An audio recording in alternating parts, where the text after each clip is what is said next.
বিতর্ক যেন অভিনেত্রী উর্বশী রাউতেল্লার ছায়াসঙ্গী। বারবার চমকে দেওয়া মন্তব্য করে শিরোনামে উঠে আসেন তিনি। কিছুদিন আগেই তিনি দাবি করেছিলেন উত্তরাখণ্ডে তার নামে একটি মন্দির নির্মিত হয়েছে। আর এবার তিনি আরও এক বিস্ময়কর দাবি করে বসেছেন। নিজে হাতে মালা গেঁথে রান্না করে এমনকি শাড়ি বুনে 251 জন দরিদ্র মেয়ের বিয়ে দিয়েছেন তিনি।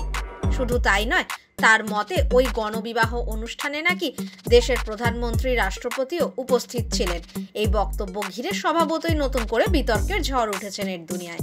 সম্প্রতি এক ভাইরাল ভিডিওতে উর্বশী আক্ষেপের সুরে বলেন, আমি যখন ভালো কাজ করি কেউ তা নিয়ে কিছু লেখে না, শুধু বিতর্ক তৈরি হলেই তা ভাইরাল হয়। তিনি আরও যোগ করেন, আমি প্রতি বছর জন্মদিনে দান ধ্যান করি। এবছর সিদ্ধান্ত নিয়েছিলাম দেশেই থেকে কিছু মানবিক কাজ করব। তাই মধ্যপ্রদেশের খাজুরাহোতে গিয়ে 251টি দরিদ্র মেয়ের বিবাহ দিয়েছি। নিজে হাতে তাদের শাড়ি বুনেছি, মালা গেঁথেছি।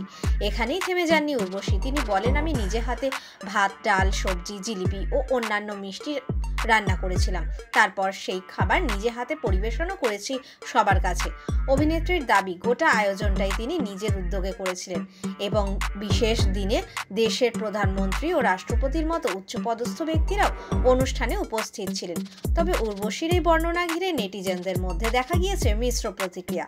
অনেকেই প্রশ্ন তুলেছেন, এত বড় আয়োজন হলে সংবাদ মাধ্যমে তার কোনো উল্লেখ নেই কেন? কেউ কেউ আবার একে আত্মপ্রচারের কৌশল বলেও কটাক্ষ করেছেন। এত দাবির পরেও উর্বশী কিন্তু নিজের অবস্থানে অনড়। তার কথায়, আমি চাই আমার ভালো কাজের কথাগুলো মানুষের সামনে আসুক।